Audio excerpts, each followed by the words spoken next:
আমি যাকে পাগলের মতো ভালোবাসি সে আমাকে রাস্তার পাগল ভাবলেও আমি খুশি।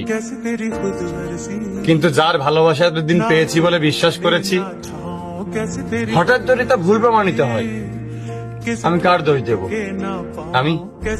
আমি নিজেই দোষী। দেখলাম যে ভালোবাসে সে ঠিক ফিরে আসে, হয়তো কিছুটা সময় একা রেখে যায়, তবে মনে মনে ঠিক থেকে যায়। সে আমার ঠিকই হইল, তবে আমার রইল না। এই চোখে চোখ রেখে বলে আমায় প্রেমিকা বইল না। রবি ঠাকুর হয়তো এজন্যই বলেছেন, এই ভাঙাচোরা মন নিয়ে আমি যেন প্রেমের উপন্যাস না পড়ি।